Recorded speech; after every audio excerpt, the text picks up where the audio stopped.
DarthWeezie here with Weaponized Autism. Today will be the third journal entry for my D&D campaign I'm playing in. So I believe we left off having gotten permission from the Sultan of Rahadum to go to war with Marty O'Donnell. Apparently the Sultan has been eyeing O'Donnell's lands for some time.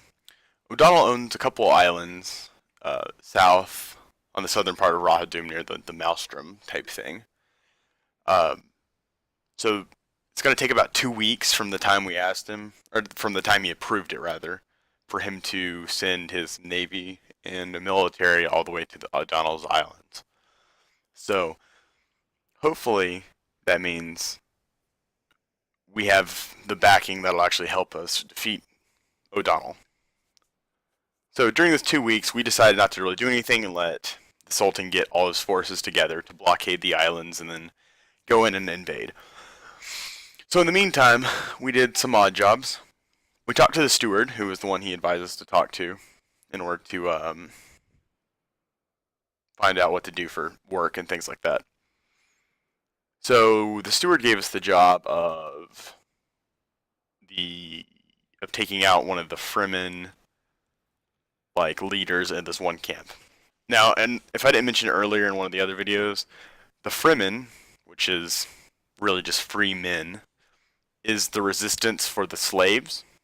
Because basically in the country of Rahadum, it's kind of like an Egypt-style country, and the slaves, there's a lot of slavery in Rahadum, and some of those slaves have revolted and gone out, and they live out in the desert and different things, and they form what's called the Fremen, which is free men, and they're resistance, and so they're actively fighting the government of Rahadum, trying to promote anti-slavery.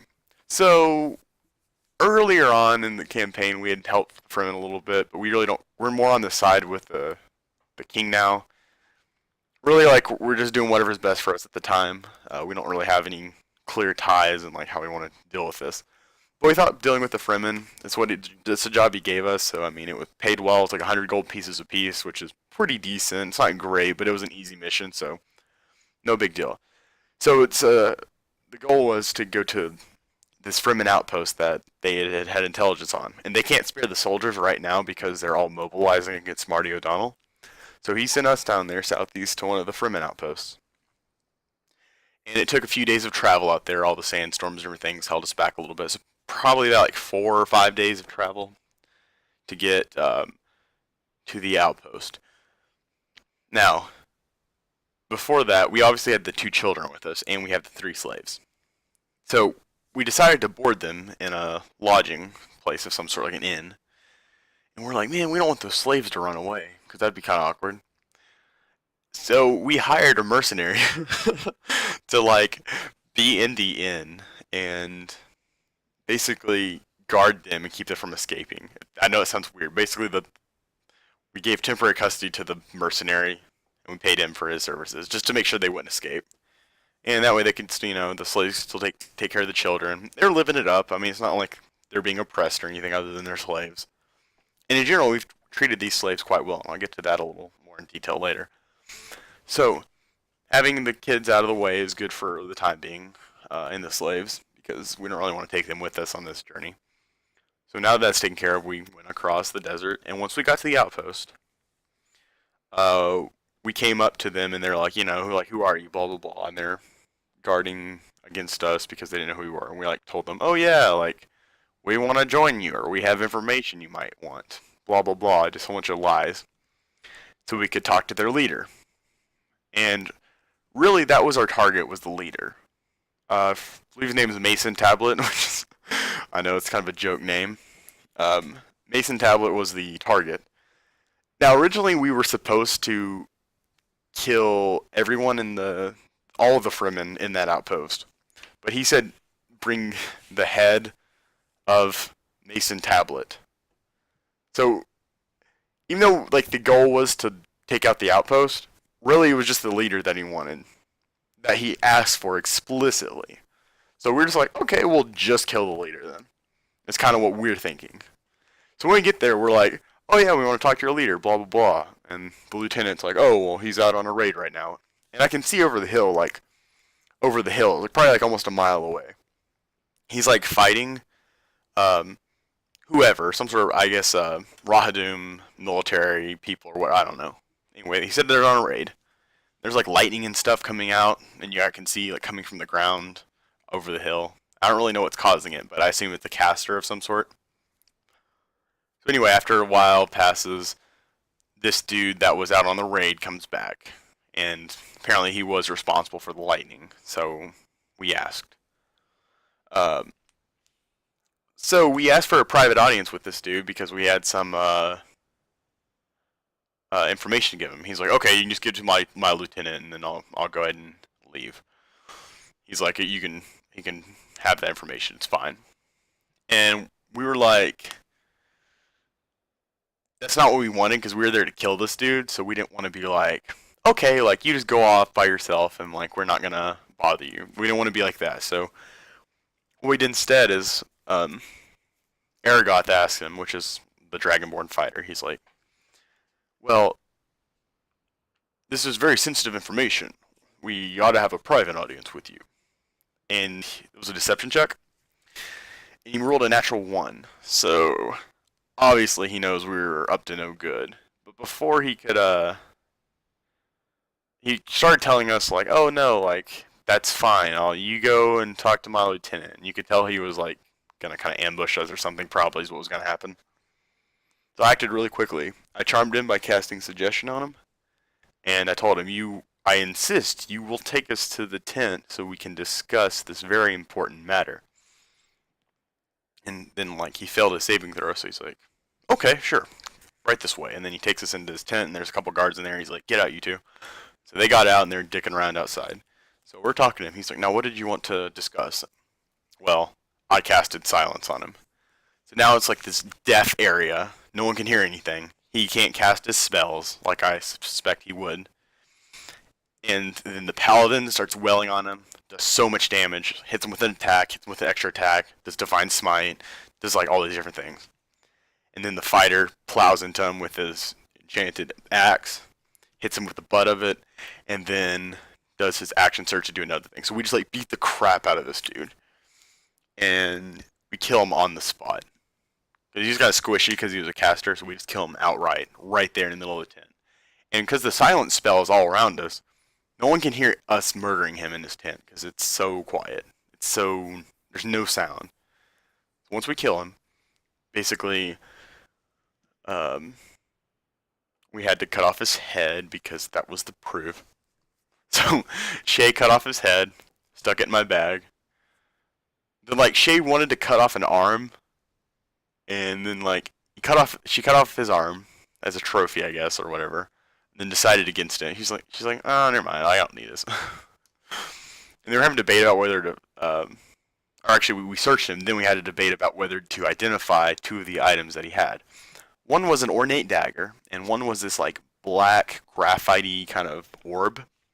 And we didn't know what the heck they were. And he had like some miscellaneous coins on him. And so we're like, okay, never mind. We'll identify these later.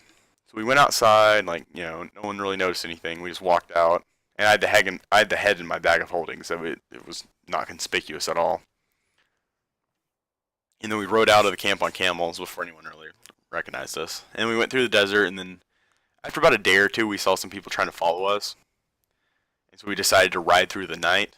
And then a sandstorm came and kind of covered our tracks, so that was helpful. So we actually got back to to Azir, which is the capital city of Rahadum.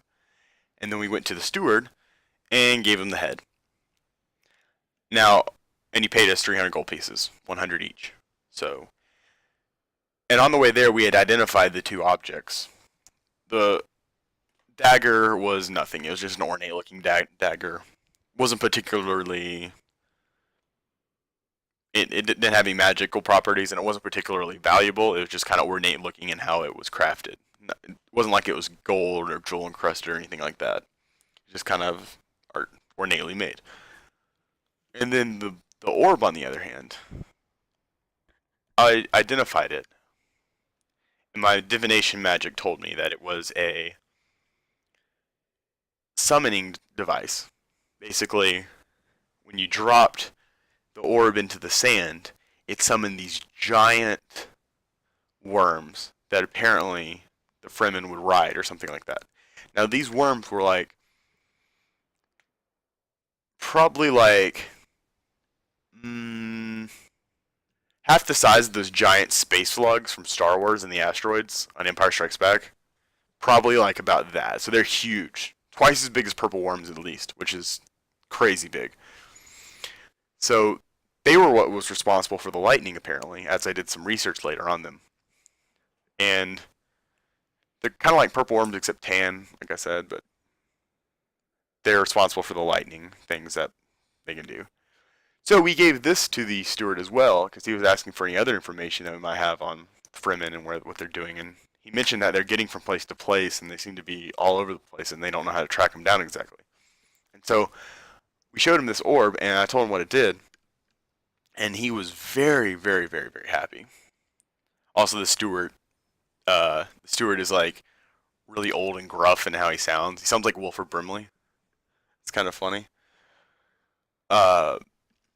So he was gonna give us like a lot of extra gold, but we really needed a residence now that we have like kids and slaves. So he gave us like a place on the outside of town, or not really on the outside of town, but just on the edge of the city, pretty much. Decent place, pretty good trade. So he gave us the deed to that home, and we furnished it and all that stuff. Blah blah blah. So that's what we got for that. So we gave him the orb. Blah blah blah. I went and did some research in the library on the orb and on the worms. I didn't know much more about the orb. It was kind of secret. And I did information on the worms, and that's when I found out that they had the power with the lightning, and they were really big, and they were kind of like extinct. Like no one had ever seen them around anymore. And so they're kind of like a new thing that had come back because they were like something that was older, something in the past that no one had ever seen anymore. Kind of like dragons in Game of Thrones. You know, no one had ever. They knew dragons existed, but they're like extinct now. Except it had been much longer since dragons had been around. I'm sorry, it had been much longer since the worms had been around. These giant worms. So that's what I found out, and I also did some research while I was at the library on Marty O'Donnell's islands. Apparently, Marty O'Donnell was the one who married the vassal previous to that. That is, Marty O'Donnell was not the original heir to that part of the kingdom of Rahdum. He wasn't originally one of the vassals of the Sultan. What it was, he married the daughter of the lord of those islands and places like that. And then the parents and his wife mysteriously died. And obviously it's not so mysterious because it was pretty obvious O'Donnell did it, although there's never really anything about that. I didn't get all the details on what had happened, but they apparently died. So that's interesting. So O'Donnell kind of stole that stuff in a way, and they had no children. So he's the last heir to that fortune and all the land and stuff. So the Sultan has been eyeing it for a while and wanted it back anyway. So we're kind of helping him with that, and hopefully he will reward us for it. And as far as we're concerned, he can keep the land. If we've speculated that hopefully he'll give us some of Marty O'Donnell's trade interest and business interest, because that would generate a lot of money that we might need on a recurring basis.